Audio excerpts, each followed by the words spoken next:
चलो नेक्स्ट पे आ जाते हैं। गवर्नर जनरल्स तो रिवाइज करने ही हैं, ज़्यादातर नहीं कर पाए होंगे रिवाइज, तो let's just start with it. Warren Hastings के टाइम पे क्या क्या हुआ था? रेगुलेटिंग एक्ट ऑफ 1773, ये हमें सबको पता है। एक्ट ऑफ 1781, जिसमें हुआ क्या था कि गवर्नर जनरल इन काउंसिल और सुप्रीम कोर्ट ऑफ कैलकटा, जो कि 1773 के एक्ट से ही बना था, इनके बीच में जो क्लैश ऑफ ज्यूरिसडिक्शन था वो सॉर्ट हो गया था, क्लियरली डिवाइड हो गया था। पिट्स इंडिया एक्ट भी इसी के अंडर हुआ था। फर्स्ट रोहिला वॉर भी इसी के अंडर हुई थी। फर्स्ट मराठा वॉर भी बहुत इंपॉर्टेंट है, इसी के अंडर हुई थी। ट्रीटी ऑफ सालबाई भी इसी के अंडर हुई थी। सेकेंड मैसूर वॉर भी इसी के अंडर हुई थी, ये चीज़ याद रखना, ठीक। देन चैत सिंह का एपिसोड हुआ था, महाराजा ऑफ बनारस का एपिसोड हुआ था, जिससे कि फाइनली इम्पीचमेंट हो गया था वॉरेन हेस्टिंग्स का। Asiatic Society of Bengal William Jones ने बनाई थी during the tenure of Warren Hastings, और हेस्टिंग्स ने क्या बनाया था? कैलकटा मदरसा, ठीक। ये इंपॉर्टेंट है, he was interested in Indian history. Cornwallis पे आ जाओ। कॉर्नवालिस 86 to 93, ये वही था जो अमेरिकन रेवोल्यूशन में ब्रिटिश को रिप्रेजेंट कर रहा था और हार के आया था। तो they gave the authority of managing India to Cornwallis. Third Mysore war, treaty of Seringapatam हुई थी, जिसमें टीपू सुल्तान को इन्होंने हराया था, टेरिटरीज ली थी। फोर्थ में इन्होंने टीपू सुल्तान को मार दिया था। कॉर्नवालिस कोड जो है वो इसके टाइम पे था। Several judicial reforms were there. Permanent settlement of Bengal 1793, very very important. और यूरोपियनाइजेशन ऑफ एडमिनिस्ट्रेटिव मशीनरी हुई थी। इंट्रोडक्शन ऑफ सिविल सर्विसेज हुआ था। साथ ही साथ में कॉर्नवालिस ने सिविल सर्विसेज को दुनिया की सबसे हाई पेइंग जॉब बना दिया था, ताकि करप्शन हैंडल हो सके, करप्शन करने की ज़रूरत ही ना पड़े। फिर आया था जॉन शोर, जिसके अंडर चार्टर एक्ट ऑफ 1793 हुआ था। और बैटल ऑफ खारदा इंपॉर्टेंट है, निज़ाम ऑफ हैदराबाद और मराठास के बीच में, तो ये जॉन शोर के अंडर हुआ था। वेलेस्ली बहुत इंपॉर्टेंट है सब्सिडरी अलायंस की वजह से, and introduction of the subsidiary alliance system, first alliance with Nizam of Hyderabad, ये याद रखना। ये पूछा जा सकता है सबसे पहला अलायंस किसके साथ इन्होंने करा था, तो it was the subsidiary alliance. Then fourth Mysore war भी हुई थी, जहाँ पे Tipu Sultan was killed. Second Maratha war भी हुई थी under this Wellesley only. Tanjore, Surat और कर्नाटक का इसने ले लिया था जो एडमिनिस्ट्रेशन था। और ट्रीटी ऑफ बसेन, जिसको बोलते हैं treaty with a cipher, Marathas के साथ हुई थी, बाजीराव द सेकंड के साथ, तो ये चीज़ भी वेलेस्ली ने करी थी। फिर जॉर्ज बार्लो वेल्लोर म्यूटिनी, जो कि रिलीजियस रीजंस की वजह से ही हुई थी, ये भी जॉर्ज बार्लो के अंडर हुई, यही इंपॉर्टेंट चीज़ हुई इसके under. Then Minto one, treaty of Amritsar with Ranjit Singh, जिसमें बोला गया कि इंडस के वेस्ट का एरिया रंजीत सिंह रखेंगे, ईस्ट का एरिया ईस्ट इंडिया कंपनी, ठीक है जी। फिर Hastings, not Warren Hastings, it's Lord Hastings. Anglo Nepal war, treaty of Sugauli, अभी रिवर काली जो थी न्यूज़ में थी, काली, और जो मतलब महाकाली रिवर भी बोलते हैं, तो उसके चक्कर में बाउंड्री प्रॉब्लमेटिक हो गई थी डिसाइड करना, तो ट्रीटी ऑफ सेगोली के हिसाब से हम लोग चल रहे थे। Third Maratha war, dissolution of Maratha confederacy और Bombay presidency. So the transformation from Maratha to Bombay presidency was under Hastings. Then Pindaris के साथ स्ट्राइक, पिंडारीज जो थे वो मराठा के सोल्जर्स होते थे, है ना, पेड सोल्जर्स होते थे। तो जब मराठा प्रेसिडेंसी खत्म हो गई तो they went on they were very distraught. Then Scindias के साथ ट्रीटी करी, रेवतवारी सिस्टम बनाया, Thomas Munro and governor of Madras के साथ। फिर आता है Lord Amherst, first Burmese war, Burma यानी Myanmar, and capture of Bharatpur, not very important. फिर विलियम बेंटिक, बहुत ही ज़्यादा important, he was a good guy. Sati को अबॉलिश करवाया, अदर क्रूअल राइट्स को। यहाँ पे आपको राजा राम मोहन रॉय का नाम याद आना चाहिए, है ना। देन ठगी को इन्होंने सप्रेस किया, चार्टर एक्ट ऑफ 1833, जहाँ पे ईस्ट इंडिया की मोनोपोली पूरी तरीके से ख़त्म हो गई। यहाँ पे देखना कि चार्टर एक्ट ऑफ 1813 हेस्टिंग्स के अंडर था, जहाँ पे ईस्ट इंडिया कंपनी की मोनोपोली ख़त्म हुई, पर दो चीज़ों में रह गई, T trade and trade with China, ठीक है जी। Then resolution of 1835, educational reforms, introduction of English as the official language. यहाँ पे मकौले का नाम याद आना चाहिए, मकौले's minutes. Annexation of Mysore, Coorg, Central Kutch, treaty of perpetual friendship with Ranjit Singh. But 1848 में रंजीत सिंह की डेथ हो गई थी, उसके बाद पंजाब के साथ रिलेशन खराब हुए. Abolition of provincial courts of appeal and circuit set up by Cornwallis, appointment of commissioners of revenue and circuit. ये चीज़ भी इम्पॉर्टेंट है. फिर मेटकैल्फ को basically liberator of the press भी कहा जाता है. Liberator of the press Ripon को भी बोला जाता है, बट अगर नाम आएगा तो आपको मेटकैल्फ को टिक करना है. New press law removing restrictions on the press in India. Then Lord Auckland, first Afghan war काफ़ी लेट हुई है और अफगान से कभी भी जीत नहीं पाए Britishers as such. Death of Ranjit Singh 39 में हुई थी, 49 में नहीं, 39 में हुई थी. Then Ellenborough, annexation of Sindh, Ellenborough के टाइम पे हुई थी. Annexation of Sindh is an important aspect in history. Gwalior के साथ वॉर, चलो ये तो ठीक है. Then Lord Hardinge one, this is one, okay, this is not the one जिसके अंडर आपका जो प्रेसिडेंसी थी, जो पार्टीशन था बंगाल का, उसे रिवोक किया गया था. This is not that Hardinge, that is Lord Hardinge the second. ये लॉर्ड हार्डिंज फर्स्ट है. फर्स्ट एंग्लो सिख वॉर हुई थी. मैंने बताया ना, जैसे 39 में डेथ हुई रंजीत सिंह जी की, उसके बाद से रिलेशंस खराब होने लग गए थे. तो फर्स्ट एंग्लो सिख वॉर हो गई, ट्रीटी ऑफ लाहौर हो गई. अबॉलिशन ऑफ फीमेल इन्फेंटिसाइड भी इन्होंने किया. फिर आता है Dalhousie, very much India hater and all. तो कुछ अच्छी चीज़ें, कुछ बुरी चीज़ें. सेकेंड एंग्लो सिख वॉर हुई, इसके under annexation of Punjab, annex कर लिया पंजाब को. लोअर बर्मा एनेक्स कर लिया, that is Myanmar. Doctrine of lapse introduce कर दिया कि अगर कोई लीगल एयर नहीं है तो भाई तुम्हारा लैंड हमारा, तुम अडॉप्टेड बच्चों को अपने नहीं दे सकते हो लैंड, अपना किंगडम. सबसे पहले सतारा को एनेक्स किया, जैतपुर, फिर सांबलपुर, फिर उदयपुर, फिर झांसी, फिर नागपुर और अवध. अवध को मिस गवर्नेंस के चार्ज पे इन्होंने किया था. मिस गवर्नेंस याद रखना, मिस गवर्नेंस के बेसिस पे, क्योंकि उनके पास लीगल एयर था तो कोई और बेसिस नहीं था अनेक्स करने का. और अवध एक फ्रेंडली स्टेट था ब्रिटिश का, तो अवध में इसीलिए भी रिवोल्ट ऑफ 1857 इतना ज़्यादा उछला क्योंकि they felt cheated. Then Wood's dispatch, very important, Magna Carta बोलते हैं इसको. Opening of Anglo vernacular schools and government colleges, ये भी हुआ डलहौजी के under. Railway minute of 1853, first railway line डली कहाँ से, बॉम्बे से थाने, 1853. टेलीग्राफ लाइन डली, कैलकाटा से बॉम्बे, मद्रास, पेशावर को कनेक्ट किया. एंड पोस्टल रिफॉर्म्स भी हुए, चिट्ठी पत्र भेजना. Then Ganges canal declared open, establishment of separate public works department in every province, ये बहुत इंपॉर्टेंट है. और widow remarriage act, Ishwar Chandra Vidyasagar का इसमें बहुत इंपॉर्टेंट रोल था, तो ये भी बहुत इंपॉर्टेंट है. फिर कैनिंग पे आ जाओ, आखिरी गवर्नर जनरल था और पहला वाइस रॉय भी था. Establishment of 3 universities at Calcutta, Madras, Bombay, revolt of 1857 इसके अंडर हुई है. देन जो अपना एक्ट ऑफ गुड गवर्नेंस था 1858 का, वो इसी के अंडर पास हुआ था. Transfer of control of East India Company to the crown, government of India act. White mutiny हुई थी. बेसिकली बोला क्या था उन्होंने कि इंग्लिश और इंडियन सोल्जर्स को हम पैरिटी पे रखेंगे, तो ये चीज़ यूरोपियन सोल्जर से बर्दाश्त नहीं हुई, तो उन्होंने वाइट म्यूटिनी कर दी. अभी बेचारे ब्रिटिशर्स एक म्यूटिनी झेल के हटे थे, फिर अपने ही लोग म्यूटिनी करने लग गए. इंडियन काउंसिल्स एक्ट ऑफ 1861 आया. इसमें क्या था, पोर्टफोलियो सिस्टम इन्होंने लेकर आए ये लोग. पोर्टफोलियो सिस्टम माने द सिस्टम ऑफ मिनिस्ट्रीज, जो आज की डेट में हमें दिखता है. फिर एल्गिन पे आ जाओ, Wahabi movement. Wahabi movement was the revivalist movement of Islam, है ना. देन जॉन लॉरेंस पे आ जाओ, Bhutan war, setting up of high courts at Calcutta, Bombay, Madras. फिर मेयो इंपॉर्टेंट है. मेयो ने देखो क्या क्या करा है.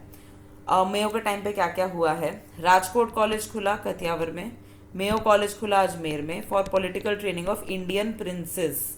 इंडियन राजाओं को या इंडियन राजकुमारों को भी ट्रेन किया जाए, ऐसी इनकी कोशिश थी. स्टेटिस्टिकल सर्वे ऑफ इंडिया बनाया, very important. Department of agriculture commerce बनाया, वेरी इंपॉर्टेंट. स्टेट रेलवेज भी बनाए. तो डलहौजी ने रेलवेज इंट्रोड्यूस किए, मेयो के टाइम पे स्टेट रेलवेज.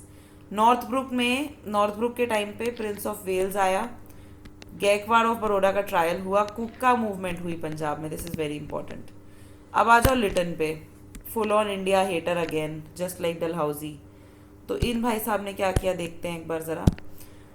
इन भाई साहब के चलते there was of course famine 1876 to 78, Madras, Bombay, Mysore, देखो कितनी जगह फेमाइन हुआ है, हैदराबाद, सेंट्रल इंडिया, पंजाब। तो इन्होंने फेमाइन कमीशन अपॉइंट की। स्ट्रैची कमीशन, इतना स्ट्रेच कर दिया लोगों को कि स्ट्रैची कमीशन अपॉइंट करनी पड़ी फेमाइन के लिए। रॉयल टाइटल्स एक्ट, जिसमें कि क्वीन विक्टोरिया को टाइटल मिला केसरी हिंद का, है ना। फिर vernacular press act, of course आप सब जानते हैं इसको। आर्म्स एक्ट और सेकंड अफगान वॉर, ये भी हार गए थे। अफगान से कभी वॉर जीत ही नहीं पाए ब्रिटिश। देन आते हैं एक एक्सट्रीम के बाद दूसरा extreme according to Indian standards उस टाइम पे। Ripon, he did not hate India as such. Vernacular press act repeal कर दिया। फर्स्ट फैक्ट्री एक्ट लेकर के आया to improve labour conditions. Financial decentralisation improve किया। देन लोकल सेल्फ गवर्नमेंट पे एक गवर्नमेंट रेजोल्यूशन लेकर के आया, और इसीलिए रिपन को बोला जाता है father of local self government in India, याद रखना। Then education commission under chairmanship of sir William Hunter, Hunter commission भी बोलते हैं इसको।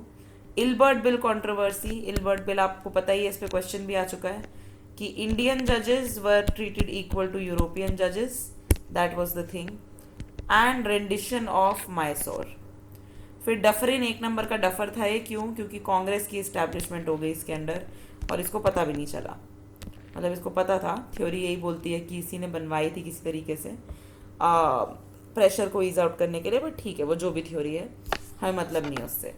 थर्ड बर्मीज वॉर हुई इसके अंडर। देन लैंसडाउन के अंडर फैक्ट्री एक्ट आया 1891।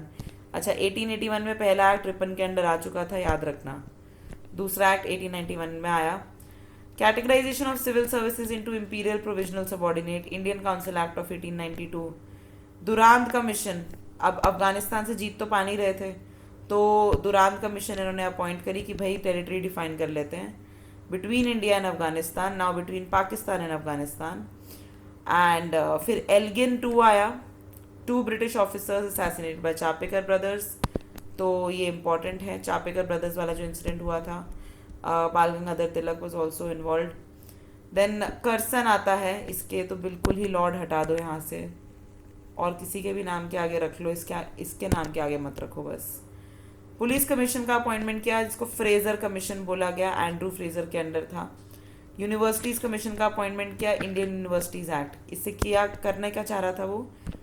Control, trying to control universities की यूनिवर्सिटी में क्या थॉट प्रोसेस फॉलो किया जा रहा है। Department of commerce and industry setup किया इसने, कुछ चीज़ें ठीक ठाक भी की थी। Calcutta cooperation act, ancient monument preservation act हो गया। पार्टीशन ऑफ बंगाल किया इन्होंने, है ना। एडमिनिस्ट्रेशन के नाम पे इन्होंने बंटवारा कर दिया था बहुत पहले ही, वो तो शुक्र है 1911 में उसको वापस लेना पड़ गया हार्डिंज को। देन कर्सन किचनर कंट्रोवर्सी हुई, यंग हस्बैंड मिशन भेजा गया तिब्बत में। पूछा जा सकता है यंग हस्बैंड मिशन कहाँ भेजा गया, तो तिब्बत में भेजा गया। ऑप्शंस आपको दिए जाएंगे, अफगानिस्तान और ये और वो, तिब्बत में भेजा गया, याद रखना। फिर मिंटो 2, अब इनके पास ना नाम खत्म हो गए थे, अब तो अभी रिपीट होंगे नाम। हार्डिंज भी आएगा दोबारा, मिंटो भी आ गया, एल्गिन भी आ गया। तो पॉपुलराइजेशन ऑफ एंटी पार्टीशन स्वदेशी मूवमेंट हुआ मिंटो के अंडर। देन कांग्रेस स्प्लिट हो गई सूरत स्प्लिट में 1907। देखो एक चीज़ रिवाइज करेंगे 10 चीज़ें रिवाइज हो रही है इसमें। 1907 सूरत स्प्लिट क्यों हुआ था? Moderates and extremist. Muslim league का भी एस्टैब्लिशमेंट 1906 में हुआ मिंटो के अंडर। फिर आ जाओ हार्डिंज 2 पे। बंगाल प्रेसिडेंसी बनाई गई like Bombay and Madras. Capital was shifted from Calcutta to Delhi and there has been no looking back since then. ये एक अच्छा काम कर दिया इन्होंने, दिल्ली को बढ़िया बना दिया था। हिंदू महासभा का इस्टेब्लिशमेंट हुआ इसके अंडर, मदन मोहन मालवीय जी के अंदर।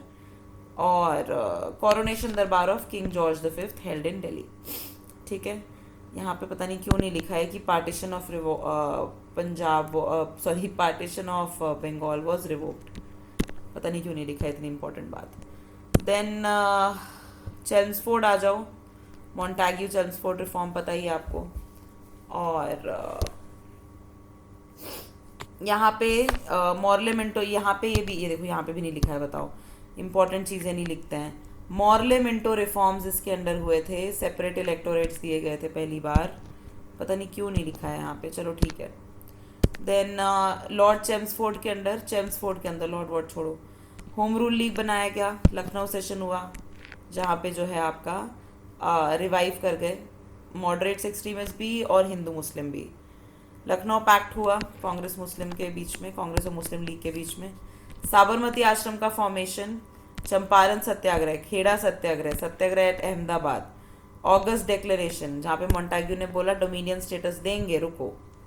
Then government of India act 1919, क्या दो चीज़ें हुई थी इसमें। सेंट्रल लेवल पे क्या हुआ था इनका, देयर वॉज बाई कैमरलिज्म, है ना, 2 हाउसेस, बाई कैमरलिज्म। और प्रोविंशियल लेवल पे देयर वॉज डायरकी। जब 1935 में जाओगे ये चीज़ पूरी फ्लिप हो जाएगी, सेंट्रल लेवल पे डायरकी हो जाएगी, प्रोविंशियल लेवल पे बाई कैमरलिज्म, वो भी करेंगे। देन राउलेट एक्ट इसी के अंडर हुआ, जलियांवाला बाग मैसेकर इसी के अंडर हुआ, नॉन कोऑपरेशन इसी के अंडर हुआ, खिलाफत मूवमेंट इसी के अंडर हुआ, women's university at Poona and appointments of Sadler commission for reform. तो सैडलर कमीशन 1917 में अपॉइंट की गई। This was the last thing that the British did for Indian education. Important है, पूछी जा चुकी है। तिलक जी की डेथ भी अभी हुई ये इसके अंदर ही, चेल्मस्फोर्ड के अंदर। SP Sinha appointed as the governor of Bihar, first Indian to become a governor. Trivial fact है बट इम्पॉर्टेंट फैक्ट है, ठीक है ना, इम्पॉर्टेंट है। फिर आ जाओ रीडिंग पे। रीडिंग के टाइम पे क्या हुआ, चौरी चौरा इंसिडेंट। ध्यान रखना मोंटाग्यू के टाइम पे शुरू हुआ नॉन कोऑपरेशन बट खत्म हुआ रीडिंग के टाइम पे, ठीक है। देन मोपला रिबेलियन बहुत इंपॉर्टेंट है। The Muslims were rebellion, Muslim peasants were rebellion against the rebelling against the Hindu peasants and everything. Then press act of 1910, Rowlatt act of 1919 को repeal किया गया। Criminal law amendment act, communal riots in Multan Amritsar, मतलब communal riots तो आने लग ही गए थे। Kakori train robbery, very important. Kakori train robbery is very much related, in fact the product of Hindustan Republic association, जो कि बाद में जाके हिंदुस्तान सोशलिस्ट रिपब्लिक एसोसिएशन बन गई भगत सिंह के अंदर, ठीक है जी। स्वामी श्रद्धानंद का मर्डर। देन स्वराज पार्टी बनाना by CR Das and Motilal Nehru. फिर उसके बाद साइमल्टेनियस एग्जामिनेशन रखना दिल्ली, मतलब इंडिया और लंदन, दिल्ली और लंदन दोनों ही जगह, पहले सिर्फ लंदन में होता था एग्ज़ाम। फिर आया अरविन, अच्छे खासे टाइम के लिए रहा ये, तो साइमन कमीशन अरविन के टाइम पर आई। ऑल इंडिया पार्टीज कॉन्फ्रेंस जो लखनऊ में रखी गई थी, जिसके बाद पूर्ण स्वराज का डिक्लेरेशन हुआ, वो इसके टाइम पर आई। नेहरू रिपोर्ट इसके टाइम पर दी गई अरविन के टाइम पे। Harcourt Butler Indian state commission, ये बड़ा इंपॉर्टेंट है, यूपीएससी में पूछा जा चुका है। बटलर कमीशन का क्या था, princely states and British Indian empire के बीच में बढ़िया रिलेशन बने रहे, क्योंकि इनका टारगेट बहुत सीधा था कि प्रिंसली स्टेट्स के मन में इंडिया के लिए प्रॉब्लम्स क्रिएट करनी है। Murder of Saunders by Bhagat Singh and Batukeshwar Dutt तो सेंट्रल लेजिस्लेटिव असेंबली में थे, but basically Bhagat Singh was there. And bomb blast in assembly hall, ये बहुत इंपॉर्टेंट है। Delhi terrorism case so called, Lahore conspiracy case, death of Jatin Das after hunger strike and bomb accident in Delhi. फिर Lahore session हुआ, पूर्ण स्वराज की डिमांड की गई, Jawaharlal Nehru was the leader, ये भी अरविंद के टाइम पे हुआ। देन दांडी मार्च हुआ शुरू, सिविल डिसोबीडियंस मूवमेंट का लॉन्च भी अरविंद के अंडर हुआ। दीपावली डिक्लेरेशन दी अरविंद ने, और फर्स्ट राउंड टेबल कॉन्फ्रेंस को बॉयकॉट कर दिया कांग्रेस ने। गांधी अरविंद पैक्ट हुआ सेकेंड के एंड पे, और CDM को सस्पेंड, तो CDM शुरू भी इसी के अंडर हुई और सस्पेंड भी हुई इसी के अंडर, ठीक है। अब आ जाओ सेकेंड राउंड टेबल कॉन्फ्रेंस, तब तक विलिंगडन आ गया था, मतलब ये बेसिकली ना कंटिन्यूएशन में ही था। तो हालांकि गांधी इरविन पैक्ट हुआ था, बट उस टाइम पे जो वाइस रॉय की कुर्सी थी वो विलिंगडन को मिल चुकी थी। So second round table conference, failure of the conference, resumption of the civil disobedience movement, ठीक है। कम्युनल अवार्ड अनाउंस किया गया मैकडोनल्ड के द्वारा, British prime minister Ramsay McDonald, है ना। सेपरेट कम्युनल इलेक्टोरेट बनेंगे। फिर फास्ट एंड टू डेथ किया गांधी जी ने येरवाड़ा प्रिजन में, जहाँ पे संजू बाबा को भी रखा गया था। एंड पूना पैक्ट हुआ उसके बाद 1932, ये भी हुआ विलिंगडन के अंडर। आपको ना कन्फ्यूजन हो सकता है कि ये अरविंद के अंडर हुआ था, नहीं, ये हुआ था विलिंगडन के अंडर। फिर थर्ड राउंड टेबल कॉन्फ्रेंस हुई, गांधी जी ने अटेंड नहीं किया ऑफकोर्स। इंडिविजुअल सिविल डिसोबीडियंस भी लॉन्च किया गया, गवर्नमेंट ऑफ इंडिया एक्ट आया विलिंगडन के अंडर। ऑल इंडिया किसान सभा बनी, सहजानंद सरस्वती जी के अंडर। कांग्रेस सोशलिस्ट पार्टी बनी आचार्य नरेंद्र देव जयप्रकाश नारायण के under and Burma was separated from India. तो म्यांमार जैसी बड़ी टेरिटरी, रिसोर्स रिच टेरिटरी हमने खो दी थैंक्स टू ब्रिटिश। मतलब ये देखो कि जो भी टेरिटरी हमसे अलग हुई है वो कुछ खास कर नहीं रहे हैं। बांग्लादेश चलो फिर भी थोड़ा बहुत ठीक ठाक कर रहा है, बट अदरवाइज कोई कुछ कर नहीं रहा है ज़्यादा। पाकिस्तान ले लो, म्यांमार ले लो, ओवरऑल। देन लिनलिथगो पे आ जाओ। लिनलिथगो लंबे टाइम के लिए रहा ये भी। फर्स्ट जनरल इलेक्शन हुए, कांग्रेस जो है एब्सोल्यूट मेजॉरिटी रही कुछ काफ़ी सारे स्टेट्स में, काफ़ी सारे प्रोविंसेस में, 3 छोड़ के। देन लेकिन रिज़ाइन भी कर दिया 2 ही साल बाद। क्यों? क्योंकि सेकेंड वर्ल्ड वॉर में इंडिया को हिस्सा बना रहे थे ये लोग और इंडिया से पूछा भी नहीं इन्होंने। Subhash Chandra Bose was elected as president of Congress at the 51st session, लेकिन बोस ने रिज़ाइन किया and form the Forward Bloc क्योंकि Gandhi ji was not happy with Bose's election as the president. Then Lahore resolution by the Muslim League, demand for separate states. इस time तक Hindu Muslim unity का तो कोई सवाल ही छोड़ो, कुछ सिनेरियो ही नहीं था। Then August offer, this was just before the Cripps resolution. उसमें ये बोला डोमिनियन स्टेटस देंगे, तुम हमारा वॉर में साथ दो तो सही, will give you dominion status and all that, and it was endorsed by the Muslim League surprisingly. फिर विंस्टन चर्चिल आ गया, the worst person in the history of UK became the prime minister. Then escape of Subhash Chandra Bose, organisation of Indian national army. Cripps mission जो आया, बोला dominion status देंगे, अपनी constituent assembly बना लेना, कोई मतलब नहीं है, फेल हो गया। कांग्रेस ने रिजेक्ट कर दिया, क्विट इंडिया मूवमेंट शुरू हो गया, गोवालिया टैंक, है ना। And divide and quit slogan दिया गया फिर उसके बाद कराची सेशन में। ये सब हो रहा है लिनलिथगो के अंडर। तो लिनलिथगो का टाइम बहुत ही खतरनाक था। फिर आया वेवल। वेवल थोड़ा ठीक ठाक आदमी था। वेवल के टाइम पे CR फॉर्मूला जो है, C राजगोपालाचारी फॉर्मूला दिया गया, कैसे मुस्लिम्स और हिंदूज को रिकनसाइल किया जा सकता है। Failure of Gandhi Jinnah talks हो गया। वेवल प्लान दिया, शिमला कॉन्फ्रेंस हुआ कि किस तरीके से टेरिटरीज को डिफाइन किया जाएगा। सेकेंड वर्ल्ड वॉर ख़त्म हो गया। देन कैबिनेट मिशन प्लान आया जिसके बेसिस पे हमारी कॉन्स्टिट्यूएंट असेंबली बनी है। कांग्रेस ने भी एक्सेप्ट किया, लीग ने भी एक्सेप्ट किया। डायरेक्ट एक्शन डे अनाउंस किया गया bye the Muslim league 16 August 1948, not 48, this must be 47, this is not 48, okay, 48 का तो कोई सवाल ही नहीं है। Direct action day, this is actually 46 not 48। फिर elections to the constituent assembly हुए, इंटरिम सरकार भी बनी। Announcement of end of British rule in India by Clement Attlee by February 20, 1947। Then Mountbatten आया। माउंट बैटन में last governor general of India, last viceroy of India. इसके बाद C Rajagopalachari बने थे first and last viceroy of India, governor general of India. Vice Roy वाली post तो खत्म हो गई। जून 3 प्लान, जिसको माउंट बैटन प्लान भी बोला जाता है, जिसको क्या बोला जाता है, पार्टीशन प्लान भी बोला जाता है, क्योंकि कैबिनेट मिशन प्लान ने भी ये नहीं बोला था कि इंडिया और पाकिस्तान का पार्टीशन होना चाहिए। Indian independence bill in the house of Commons and appointment of 2 boundary commission Radcliffe के अंडर, जो ना कभी इंडिया आया ना फ्यूचर पाकिस्तान आया, बस उसने डिसाइड किया कि कैसे ये चीज़ें बटेंगी। ठीक है, वाइस रॉयज डिस्कस कर लिए, अब सेशंस डिस्कस करते हैं नेक्स्ट सेशन में। जल्दी से ये वीडियो फिनिश करो, एक बार 2x पे दोबारा देखनी है तो देख लो, then will move on to the sessions. Final revision है, फाइनल टाइम है।